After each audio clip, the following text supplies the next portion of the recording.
si nosotros aprendemos a, a- a hacer las cosas como están hechas, como tienen que hacerse, aprendemos a hacerlas. ¿Cómo logramos vivir la oralidad? Produciendo experiencias de oralidad.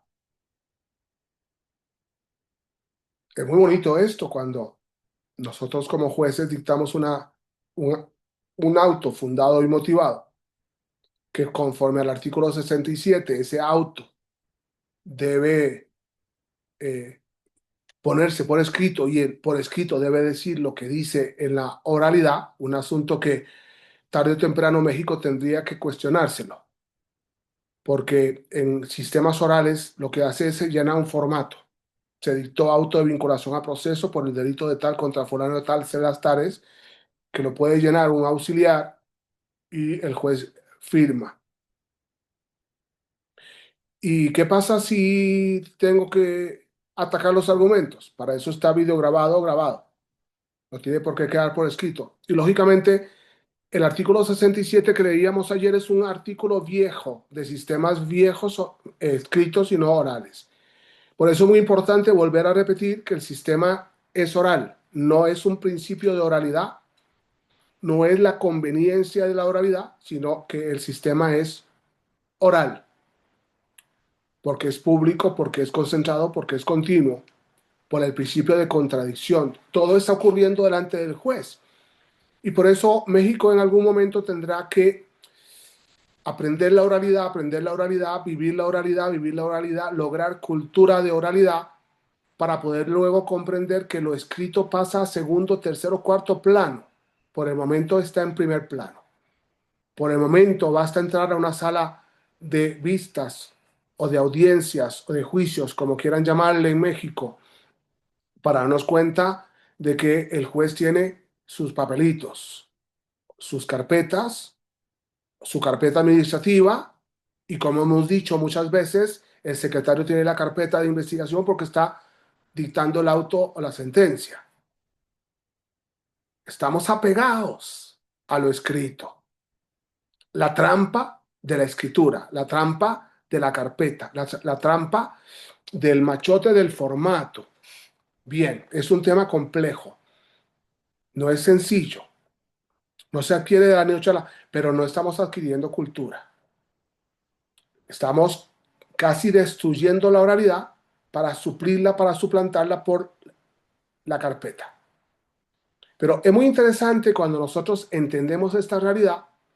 ¿Por qué? Porque lógicamente el artículo 67 y el 68 va a decir que el auto de control de detención tendrá que ser por escrito. El artículo 67, fracción cuarta y 68 dirá que el auto de vinculación a proceso tendrá que ser por escrito. El auto de apertura a juicio, artículo 34, 67, tendrá que ser por escrito. Pero tenemos que entender una frase común. Los principios constitucionales, artículo 20, los principios procesales, a partir del artículo 4, no son propios de un sistema adversarial, porque el modelo mexicano no es adversarial, son propios de un sistema oral. Y por eso entonces, cuando nosotros tratamos de entender, entonces, ¿cómo entendemos nosotros, por ejemplo, los principios rectores, los sistemas procesales, los principios constitucionales, los principios procesales, las etapas del proceso, los sujetos y partes procesales, el procedimiento de los distintos medios de prueba? Toda esa realidad desde la oralidad, ¿cómo la entendemos? Tenemos que ir produciendo una cultura de la oralidad. Posiblemente una cultura, brinquemos al segundo paso, una cultura del teléfono. Llamamos por teléfono. O lo que está pasando en algunos lugares donde queda grabado la orden del fiscal o la orden del juez en la policía y consecuente queda lo que dice la policía o el perito en los celulares de los fiscales. Cosa que podría ser muy peligrosa desde el punto de vista de la comunicación y del hackeo. Pero bueno, son cuestiones que tenemos que entender y que tenemos que irlas superando. lo importante es que México tiene que hacerse una pregunta un poquito fuerte. México tiene que hacerse una pregunta. Ya hemos renunciado al modelo oral y por tanto vamos a saltar a la escritura, porque en definitiva el código lo permite y podríamos despacio, muy despacio, así como lo viene haciendo la sala primera o los tribunales de circuito, que ya pues no hace falta estar en la audiencia porque podríamos hacerlas virtuales y ya no hace falta y empezamos a, no, vamos a renunciar a esos, renunciemos, no seamos hipócritas, no seamos hipócritas, pero no hagamos pantomimas de audiencias virtuales y digamos que se está respetando el principio de publicidad. No hagamos pantomimas de audiencias orales, perdón, virtuales y digamos que se está protegiendo el principio de contradicción.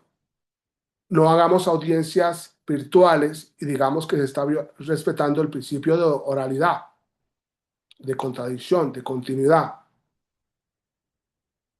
No digamos esto, no digamos esto. A mí me ha gustado mucho repetir y repetir y repetir un tema que me acabo de dar cuenta leyéndome un libro de tres autores que hablan de eh, audiencias que no existen, pero que tienen que existir porque tienen que existir y por tanto, aunque no existan, existen. Cuidado. Me ha gustado repetir constantemente, el proceso es norma. Punto. Me ha gustado repetir con Juan Luis Gómez Colomer que México desgraciadamente lleva a la norma a la Constitución y la Constitución a la norma, con lo cual uno no sabe a quién obedecer, si a la Constitución o a la norma a la Constitución, y al final termina siendo lo mismo. Y no entendemos la diferencia que hay entre un principio constitucional y un principio procesal o legal. Son cuestiones que tenemos que entenderlas. No me burlo, no me mofo. Llamo la atención como académico y como catedrático a lo malo que estamos haciendo, las cosas contrarias a lo que dice la Constitución y la ley. Es muy importante que aprendamos a amar el principio, el sistema de oralidad y que lo vayamos implementando para darnos cuenta de que vamos a ir renunciando poco a poco al documento. Vamos a ir renunciando poco al papel, pero no para suplir el papel por discos y videos, sino para darnos cuenta que el papel no hace falta cuando la oralidad se ha comprendido en el proceso como sistema, no como principio. Muchas gracias.